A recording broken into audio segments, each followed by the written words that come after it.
Welcome once again. Let's continue chapter 5, that is factors of production. Today I'll be explaining you the meaning of capital formation and the process involved in capital formation. Let's begin. What is capital formation? Capital formation or capital accumulation refers to the process of adding to the stock of capital over time.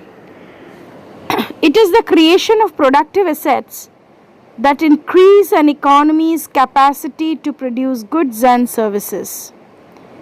It is the addition in the stock of capital goods like machinery, tools, implements, buildings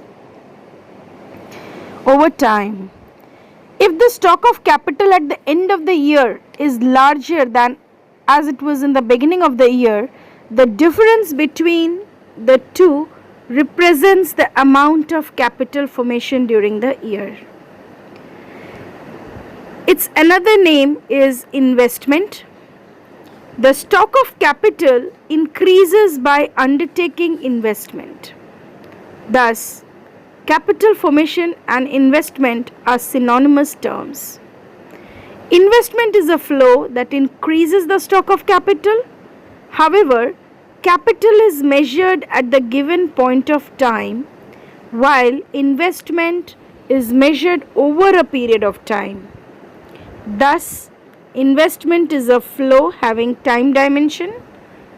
Therefore, we speak of investment per period, like suppose investment during a month, investment during a year, etc., etc.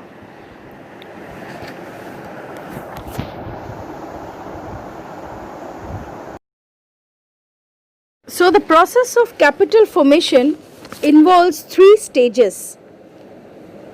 The stages are generation of savings, mobilization of savings, and investment.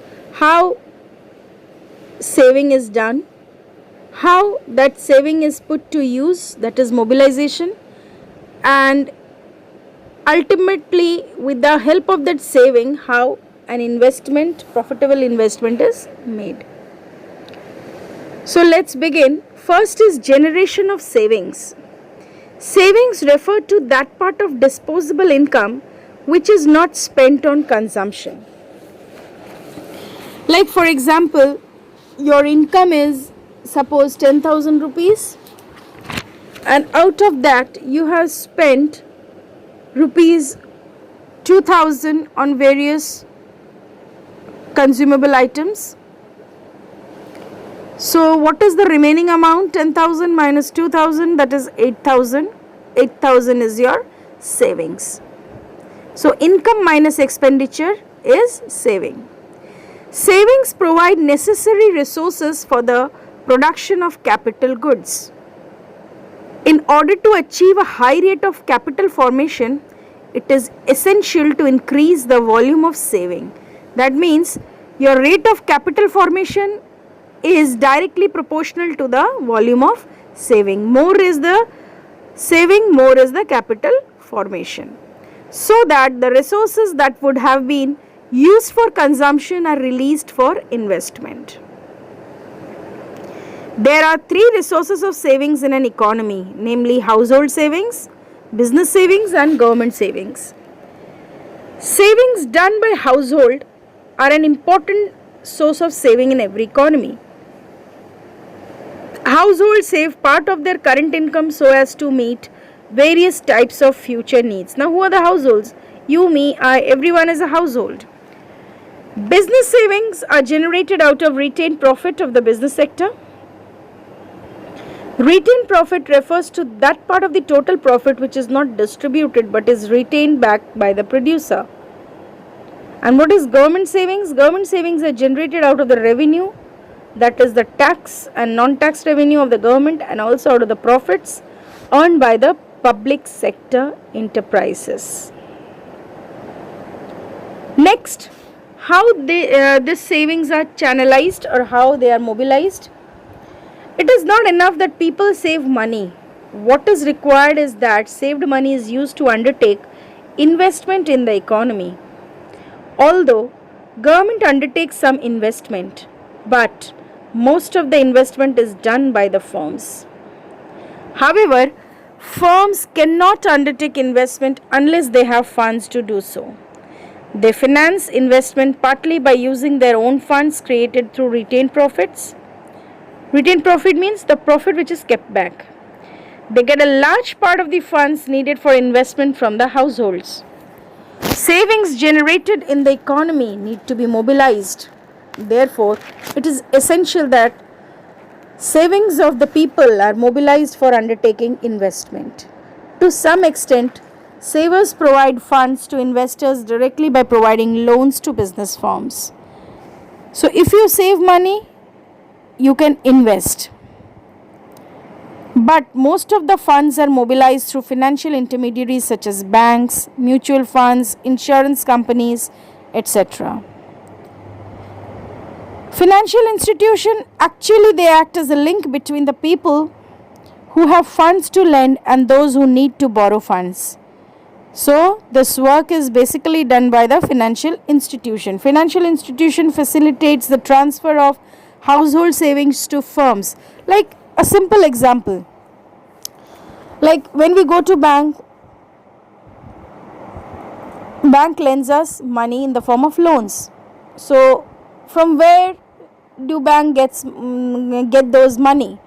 Okay, so those are the money which people deposit in the savings in the various accounts. So that money is being again invested or through loans and various other purposes of the bank. So that is one of the examples. So banks channelize or bank mobilize that savings amount of the customer in the form of loans, and this is how the money get multiplied over time. For instance, household may deposit the savings with commercial banks so as to earn interest income. Bank use these deposits in extending loans to producers who need funds to undertake investment. Process is investment. The process of capital formation is completed when savings are converted into capital goods. The use of productive resource made available through savings for the production of capital goods is known as investment. Investment is the act of actual production of capital goods. In order to undertake investment, it is essential to have an entrepreneurial class which is prepared to undertake risk and channelize savings into the production of capital goods. It is important to increase the stock of directly productive capital goods such as new factories, machineries, equipments, etc. It is equally important to undertake investment in creating economic and social infrastructure such as roads, electricity, communication, irrigation facilities, education, etc. So these three stages involved in the process of capital formation are illustrated in the form of small flow chart. First is savers, that is the lenders. The person who saves becomes the lender in future. Then we have financial intermediaries like banks and other financial institutions, and investors. Investors are the borrowers. So I hope till here it is clear. Next I'll continue. Thank you and have a marvelous day ahead.